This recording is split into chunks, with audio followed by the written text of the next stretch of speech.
Muy bien, ¿listo? Viste que decía, ¿no? Que callaron al pueblo para poder... ¿no? Muy bien. Vamos a releer el último versículo donde dejamos, capítulo 9, versículo 38. A causa pues de todo esto nosotros hacemos fiel promesa y la escribimos y firmamos por nuestros príncipes, por nuestros levitas y por nuestros sacerdotes. A causa de esto hacemos fiel promesa, la escribimos, la firmamos. Qué importante es a veces en la vida hacer compromisos delante de Dios. Claro, a veces decimos no, porque dice que Eclesiastés mejor es que no prometas y no que prometas y no cumplas. Y usamos eso como una excusa para no prometer. No, pará. Ahí lo que está diciendo es, sé fiel a tus promesas. Acá el pueblo hace una promesa, pero dice una fiel promesa. Y la escribimos y la firmamos. Eso es un pacto, es un compromiso delante de Dios. Hay cosas en la vida que si no haces un parate y haces un compromiso, la vida no cambia. ¿Cuántas veces Dios habló al corazón y uno dijo, sí, la verdad que tengo que cambiar esto? Y después pasan los días y no se hace, y volvemos a la misma. Tiene que haber momentos en la vida donde uno hace esto, de decir, bueno, voy a punto y voy a hacer un cambio en la vida. Voy a hacer una fiel promesa delante de Dios y voy a hacer de esto un compromiso, porque eso significa escribirla y firmarla. Un testimonio donde hago incluso participar a otros. Yo me acuerdo en una época. Ustedes se acuerdan que en Monte siempre se hacía esto del fogón, ¿no? De tirar un palito. Pero hubo una época donde se entregaban unas etiquetas, unos autoadhesivos, que generalmente la mayoría lo pegaba en la Biblia. Y en el autoadhesivo vos ponías el día, la decisión que tomaste y la firma de un testigo. Entonces te quedaba ahí en tu Biblia de que tal día vos le habías prometido algo a Dios y que tal persona había sido como testigo. Hace poco escuchaba el testimonio de una misionera que contaba, bueno, que ella había ido al instituto bíblico, se había preparado, todo, y después siguió una carrera y tuvo éxito en la vida profesional. Y pasaron los años y ella se había olvidado de lo que le había prometido a Dios una vez, de que ella se había preparado para servirle.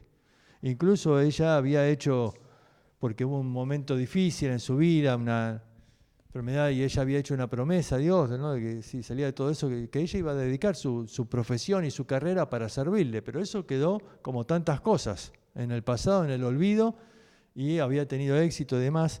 Hasta que después de mucho tiempo, después de varios años, se encuentra con la mujer que había sido su consejera en aquella época, en aquel campamento. Y ella le dice, ¿y cumpliste tu promesa a Dios? Y la chica, ¿qué promesa? Que ni se acordaba. Y ella dice, mira, yo tengo una copia, porque en aquel tiempo estaba eso y lo que ella, consejera, hizo es, ella hizo 2 autoadhesivos. Y uno estaba pegado en la Biblia de la chica y la otra se lo pegó la consejera en su Biblia, ¿no? Entonces, mira lo que le prometiste a Dios. Acá está. Y le mostró, y ahí estaba la fecha, lo que ella misma escribió de que iba a hacer, la promesa, y la firma. Y ella se había olvidado por completo, había pasado años. Y ella en ese momento se da cuenta que le había sido infiel a Dios a lo que le había prometido. Y Dios la había bendecido tanto y ella le fue infiel. Y ella en ese día toma la decisión de decir, no, yo voy a dedicar unos años para cumplir lo que prometí. Para irme con mi profesión a un país, para servir al Señor ahí. Y así lo hizo. Y ha sido una bendición lo que Dios hizo a través de su vida. Pero esto es lo que pasa, ¿no? Que muchas veces prometemos cosas a Dios que después nos olvidamos. Y acá está este ejercicio, ¿no? De decir, voy a firmarlo y va a estar escrito ahí y eso va a ser un testimonio.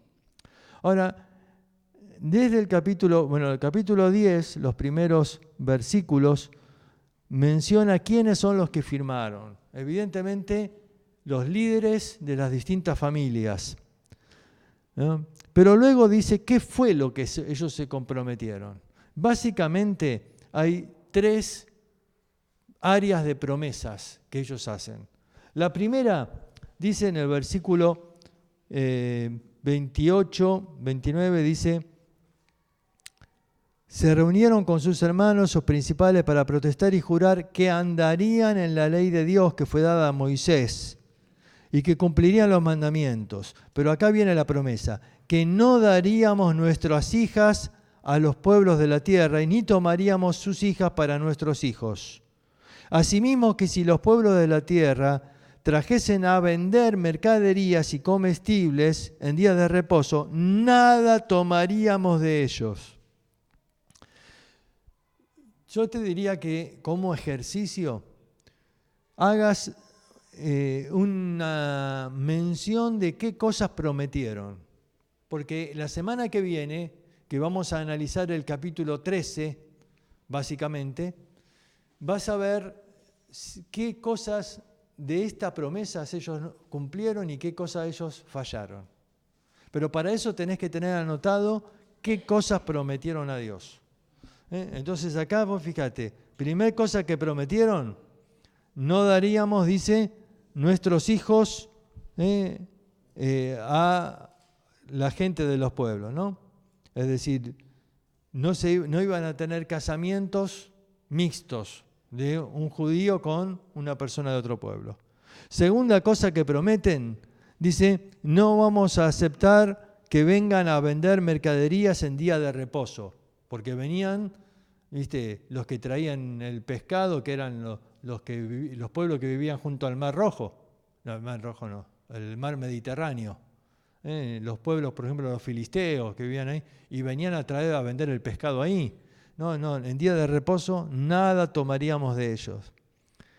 Y que en el 7º día dejaríamos descansar la tierra y remitiríamos toda deuda. Perdón, en el 7º año. ¿Sí? Dejaríamos descansar. Esto era parte de la ley. La ley decía que en el 7º año había que hacer una serie de cosas. Dejar descansar la tierra, liberar los esclavos, ¿no? Y acá dice, y remitir toda deuda. Nunca lo cumplieron esto en la historia, jamás. Dejaron descansar la tierra en el 7º año y mucho menos lo de perdonar las deudas, ¿no es cierto? Incluso está el 7º año, había que hacer esto, pero a los 7 grupos de 7, es decir, 49 años, el año 50, ¿cómo se llama? ¿Sabe alguien? El jubileo. El jubileo es el año 50 y ese año es el año del perdón. Hasta el día de hoy, dentro del catolicismo está la tradición de que en el año, cada 50 años se abre la puerta del perdón, ¿no? Y en el Vaticano hay una puerta ahí donde vos pasás ese año y tenés el perdón de los pecados, ¿sí? Solo por pasar por abajo de esa puerta ya está. Ahora no es gratis pasar por ahí abajo, tenés que pagar la entrada, ¿no? Incluso el Papa Francisco, ¿no?, como bien argentino, él llegó y cuando llegó el Vaticano estaba con problemas económicos y Papa argentino, ¿sí? Ya está el arreglo fácil. Entonces no correspondía, no era el año 50, no era el año de jubileo, pero ¿qué hizo Francisco? Vamos a decretar un jubileo extra, ¿no? Entonces hicieron eso de abrir la puerta y claro, hacía 50 años atrás, la última vez que se había abierto la puerta, no había ¿qué? No había internet.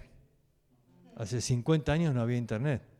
Entonces había que modernizarse. Entonces hay mucha gente que no puede pasar por acá por la puerta. Entonces, ¿qué vamos a hacer? Vamos a hacer un paso virtual.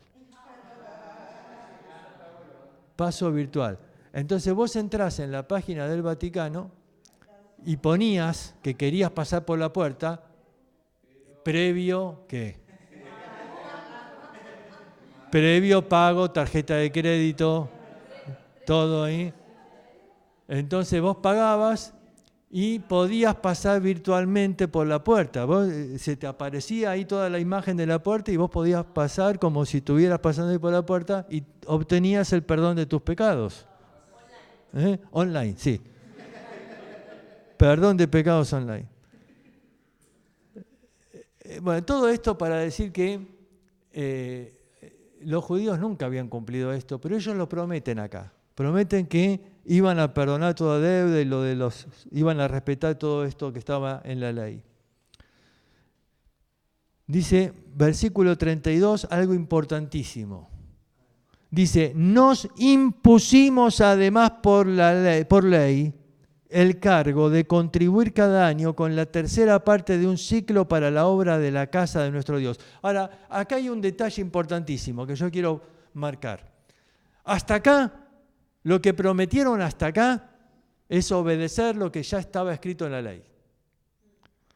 No vamos a dar nuestros hijos a casamientos con paganos, vamos a respetar el día sábado, si vienen a vender no vamos a dejarlo, y vamos a cumplir con el día del año de descanso y con lo de las deudas, vamos a cumplir, hasta acá. Pero ahora viene, nos impusimos. Además, esto no estaba en la ley, esto no estaba obligado, esto es algo nuestro. ¿Por qué?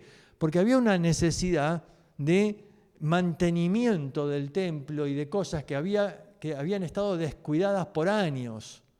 Y ellos ahora se impusieron esto. ¿Qué es lo que significa? Mira, hay una diferencia. Lo que yo, el compromiso a cumplir lo que es ley, lo que Dios manda, eso es correcto. Pero hay cosas que yo me tengo que proponer a mí mismo. No porque Dios me manda, no porque está en la ley, sino porque yo me propongo hacer esto para Dios.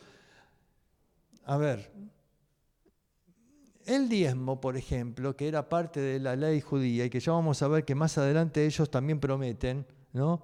Dice, por ejemplo, vamos a leerlo ahora ya que estamos hablando del diezmo, dice en el versículo 38 en adelante, dice, y que estaría el sacerdote, hijo de Aarón, y los levitas cuando los levitas recibiesen el diezmo, y los levitas llevarían el diezmo de la casa de nuestro Dios a la cámara del tesoro.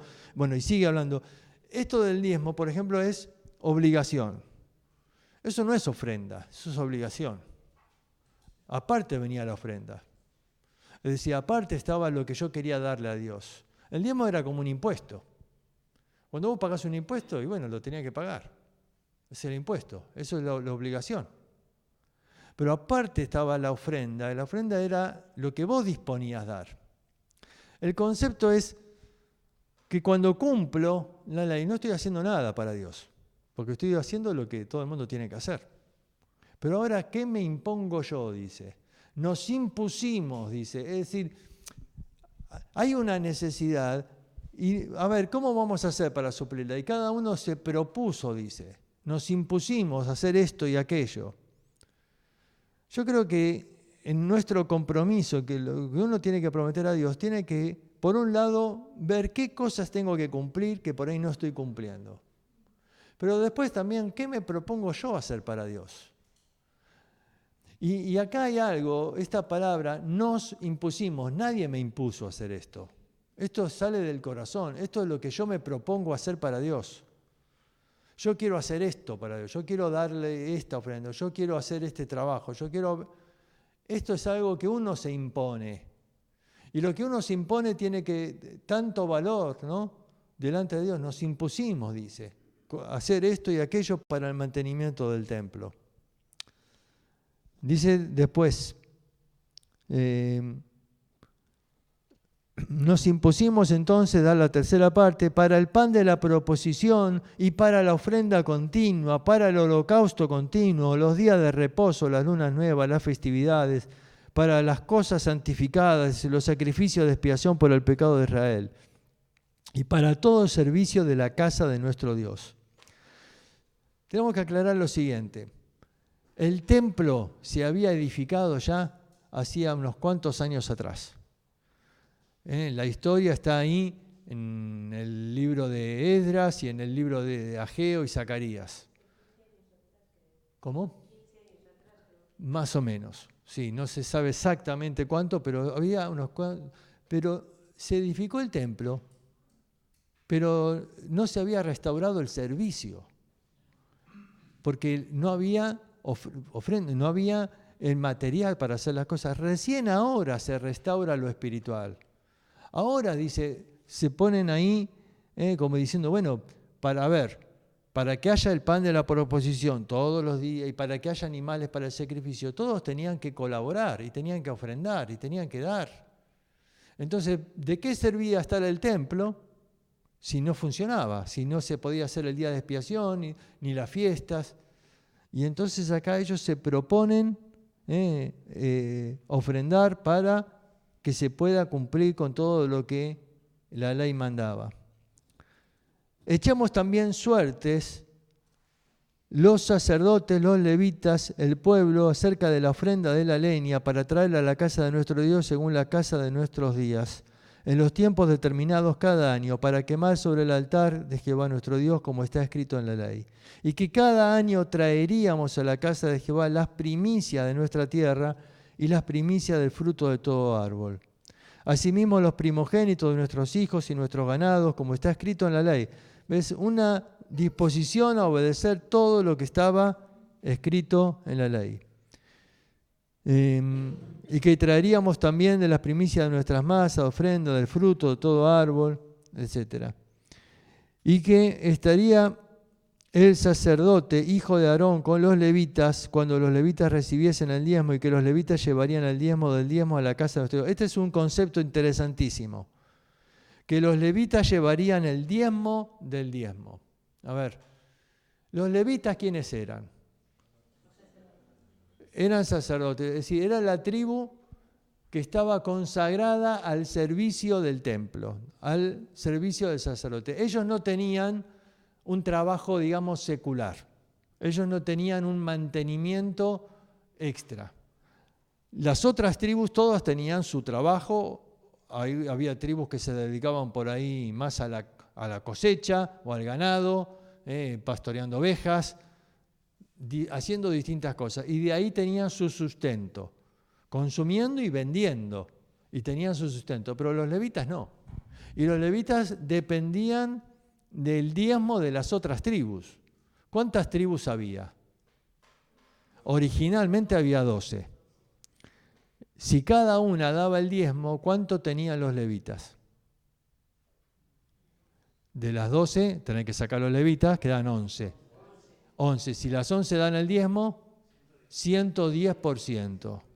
Era una forma de Dios de decir, ustedes por estar sirviendo a Dios tienen un 10% más, tienen 110%.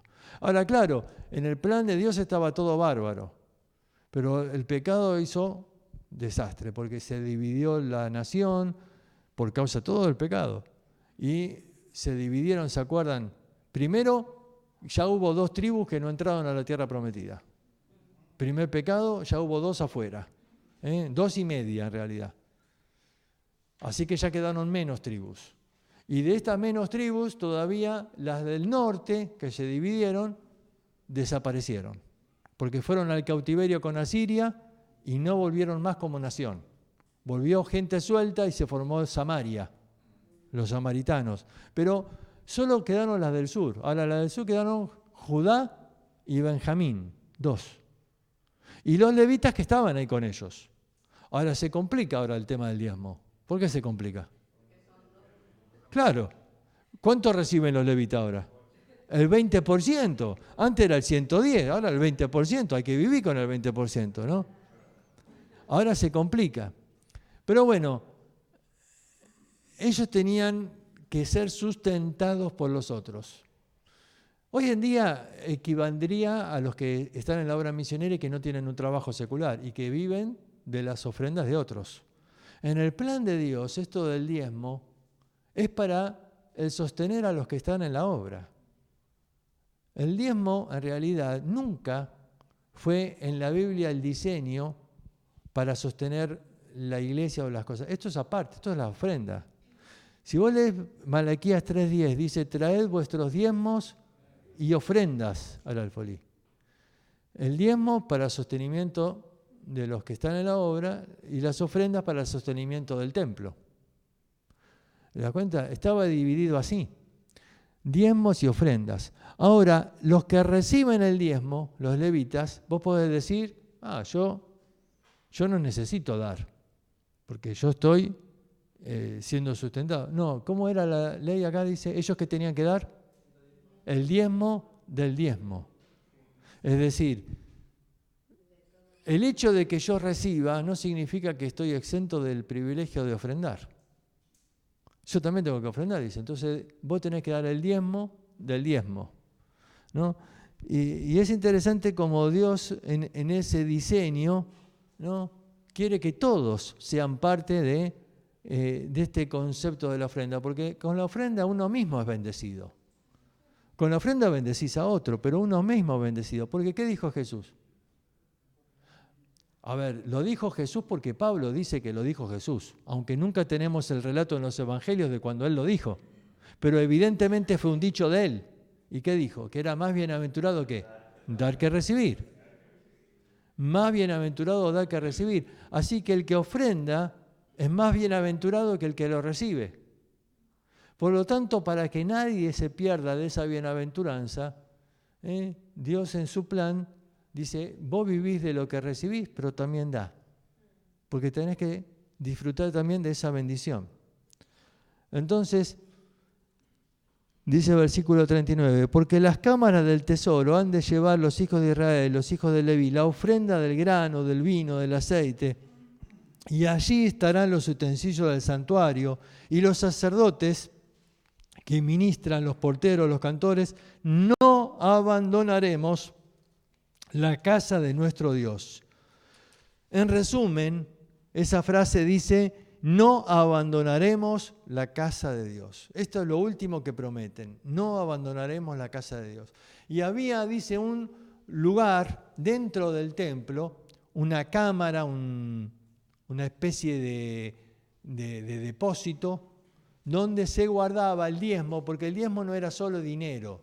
Y acá hay que entender que todavía el sistema no estaba, acuérdate que ellos venían del cautiverio, y cada uno a veces el hecho de dar el diezmo no era el diezmo de dinero, sino el diezmo de lo que producías.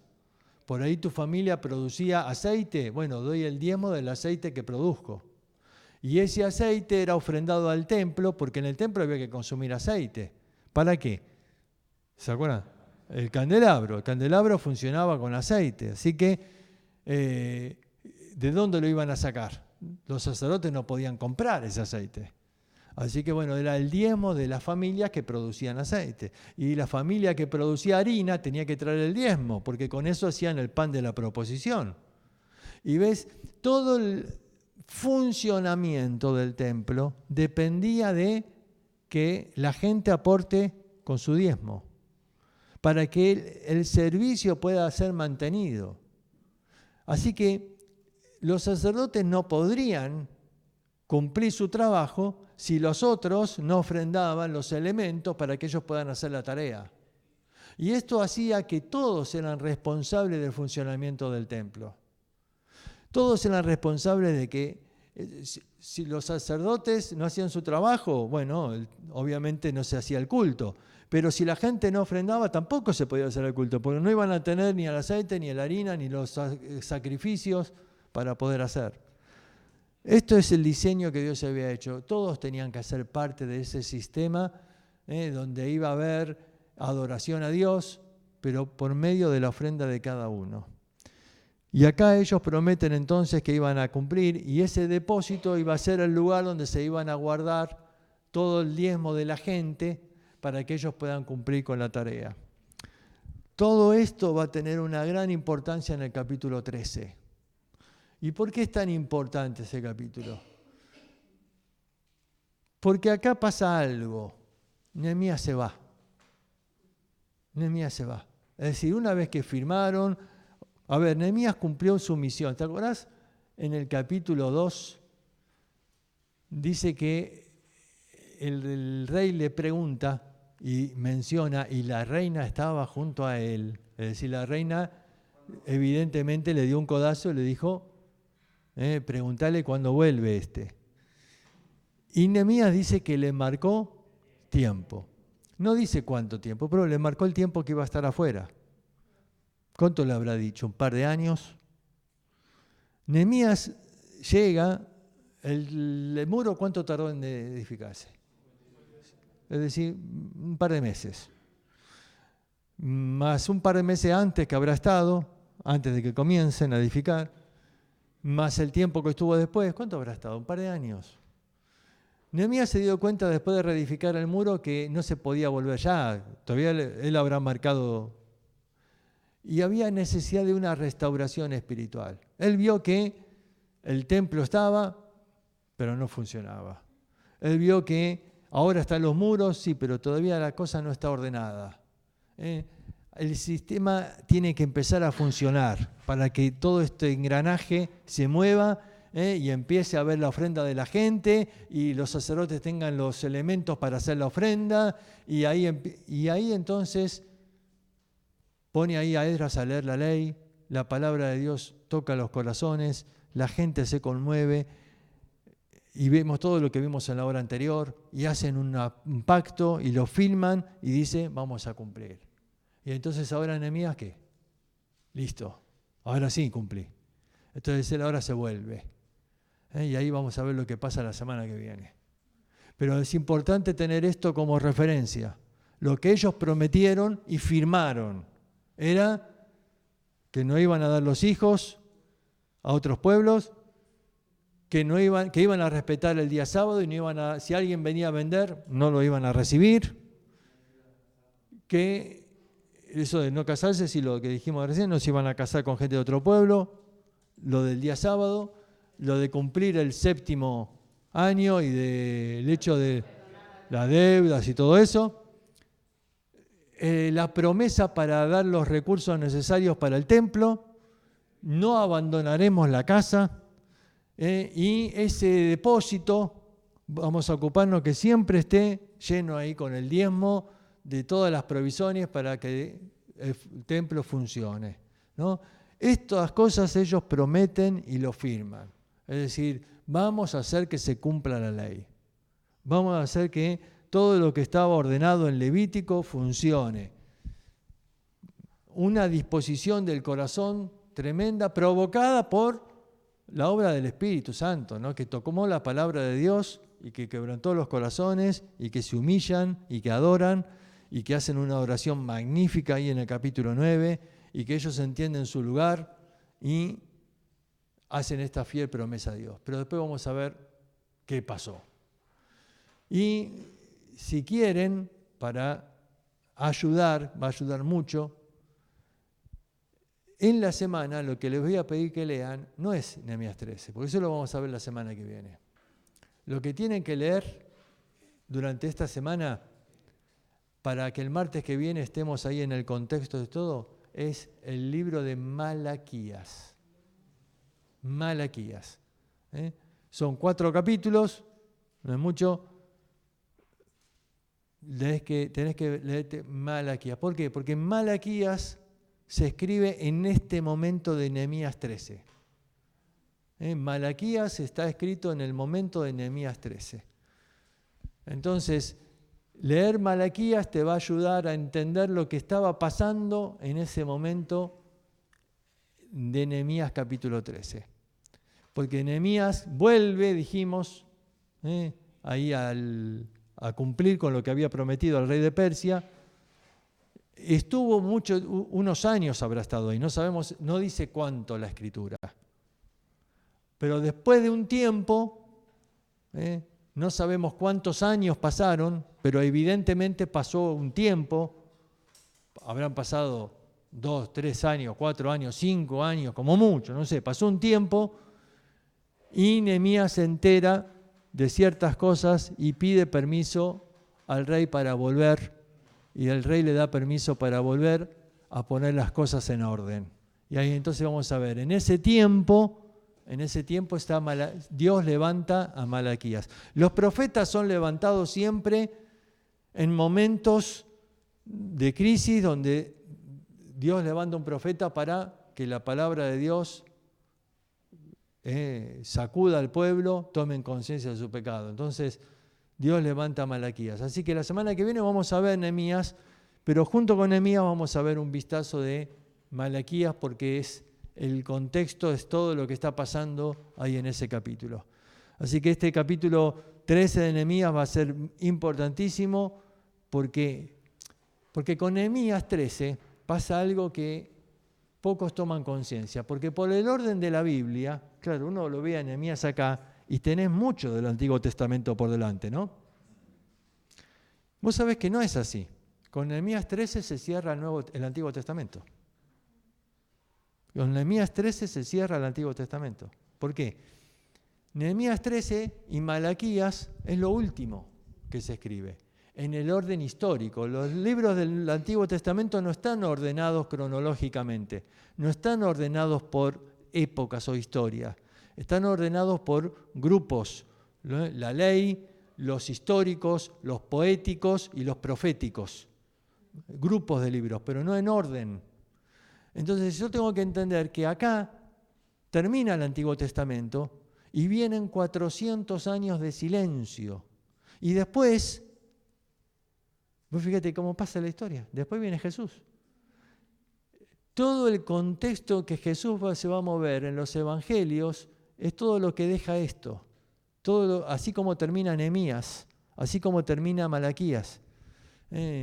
Vienen estos 400 años de silencio, donde está la historia de los macabeos, de la invasión de Siria, toda una historia ahí, y después ya la época de los evangelios. Así que es muy importante ver cómo termina el Antiguo Testamento, cómo termina la historia del pueblo de Israel antes de Jesús. Así termina, con Nehemías 13 termina. Y Malaquías, claro, ¿no? Que van juntos, dijimos. Pero ese es el final. Por eso es importante lo que vamos a ver la semana que viene. Vamos a aprender lecciones importantes. Vamos a ver a un Nehemías distinto a lo que viste acá. Distinto. Porque acá lo viste a un Nehemías, ¿no? Vamos a ver cómo viene la semana que viene. Pero con razón, con razón. Nehemías, el hombre que Dios utilizó para la reconstrucción de los muros, pero mucho más, para la reconstrucción espiritual de una nación. Y la reconstrucción espiritual tuvo esta primera parte de la palabra de Dios, de la oración y de la promesa. 3 elementos: la palabra, la oración, promesa. Pacto, firmado. Pero después viene una segunda parte, que la que vamos a ver la semana que viene, y que también esa era muy, muy importante. ¿Alguna pregunta de lo que vimos hoy?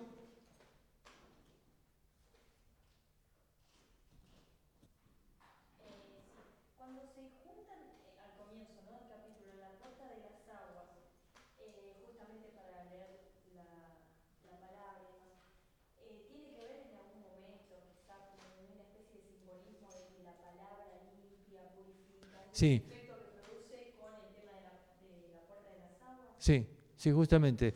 Mencionamos al principio que las aguas es símbolo de la palabra de Dios. Efesios capítulo 5 dice, purificándolas por medio del agua de la palabra. El agua de la palabra de Dios, entonces tiene un simbolismo que haya sido en ese lugar, en la puerta de las aguas. Hay otra razón, ¿no?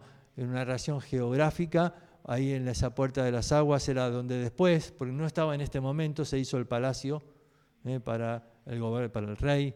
No había rey en este momento. No era como en la época de David. Pero la puerta de las aguas tenía la plaza, dice. ¿Viste que dice ahí la plaza? ¿Cuánta gente calculás? Recién con Juana, ¿cuánta gente calculás? En Jerusalén habitaban unas 40.000 personas. Acá dice que a partir de los que podían entender, es decir, de niños, adolescentes para arriba, otros 25.000 habrán estado, 30.000 personas habrán estado ahí. Necesitas un espacio grande, ¿no? Ahí dice junto a la plaza que estaba en la puerta, es decir, era un lugar especial donde cabría un número de gente muy grande para poderse reunir para la lectura de la palabra. ¿Otra pregunta?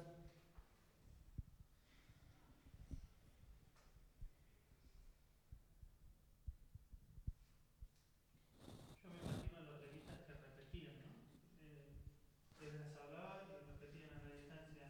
Sí, repetían y también el hecho de los grupos para explicar la palabra, porque la explicación dice que venía por los levitas, no dice por Esdras. Es decir, que Esdras leía, por ejemplo, una porción y después un levita tomaba un grupo y decía, bueno, ¿qué significa eso? Vamos a explicar. Y le ponían el sentido, dice, es decir, le ponían el entendimiento a lo que se leía. Hay que entender que en aquella época esto era muy común. Uno dice, pero ¿cómo tanta gente puede oír sin micrófono y demás? La geografía de Jerusalén lo facilitaba también. Por eso también cuando Jesús hablaba había multitudes, 5.000 en un momento y demás, ¿no? El hecho de estar en un monte hace que, bueno, y todo como era la forma de la ciudad en aquel tiempo, facilitaba mucho a que el sonido podía ser escuchado por muchos. Estaba en un lugar alto, la gente con la capacidad de que se podía extender. Y seguramente los que no llegaban tendrían sus levitas que podían repetir, ¿no?, lo que leía Esdras. Hay algo que está en la palabra de Dios que prohíbe en cuanto a un censo, de cesar al pueblo en cuanto de gente de guerra, de batalla. Acá este censo es una idea diferente con otro propósito, por eso no hay una descalificación de parte de Dios hacia eso. Sí, nunca está prohibido el censo en realidad, ¿no? Lo que vemos que David hizo estuvo mal de acuerdo a la ley, porque el problema fue un problema de corazón, ¿no? Fue un poco como de jactancia, como de querer, ¿viste? Decir, mirá la fuerza que somos, ¿viste? Porque eso marcaba falta de confianza en Dios. Dios es el que, ¿no? Si Dios a Gedeón lo hizo dar victoria con 300 nomás, ¿para qué vos vas a contar cuántos soldados tenés? Pero acá el censo tenía otro propósito. Esto no está mal. El censo era algo normal de todas las ciudades. ¿Viste? En la época de Jesús se mandó un censo también. Es decir, censos es normal. Todos los países hacen. Porque vos necesitas saber, ¿no?, con quién contamos, cuánta gente hay, quiénes son las familias, ¿no? Es decir, que eso no es que estaba prohibido y estaba perfecto, estaba normal. Era necesario hacer un censo ahora que las puertas estaban cerradas. A ver, ¿quiénes son los que viven acá adentro? ¿Cuántos somos? ¿Cuáles son las familias? ¿No? Necesitaban el censo. Eso no estaba mal. ¿Otra pregunta?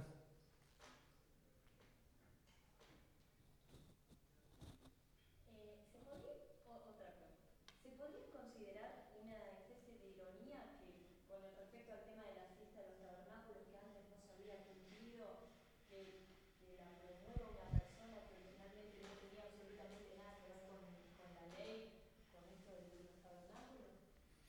Eh, ¿Una especie de ironía? no creo que ironía. Era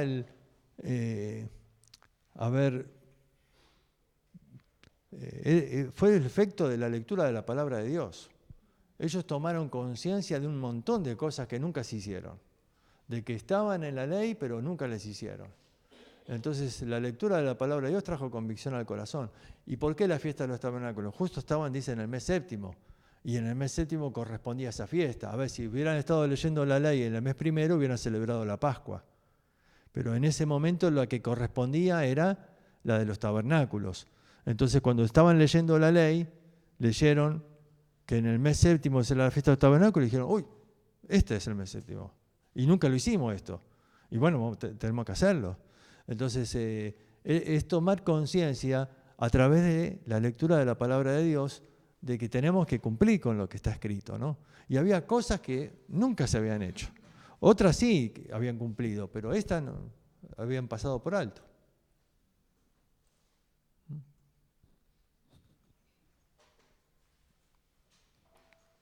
¿Otra pregunta?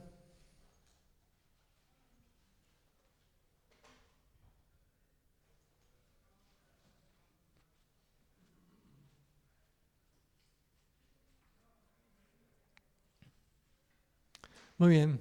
Entonces, nos vemos el martes que viene, si Dios quiere. El fin de semana no estamos acá porque vamos con mi esposa a Mendoza a recibir la primavera allá en Mendoza. Tenemos un retiro de matrimonios el sábado y domingo con la iglesia de Mendoza y el lunes estamos volviendo, así que el martes, Dios mediante, nos estaremos viendo acá para terminar con Nehemías. Muy bien, muchas gracias.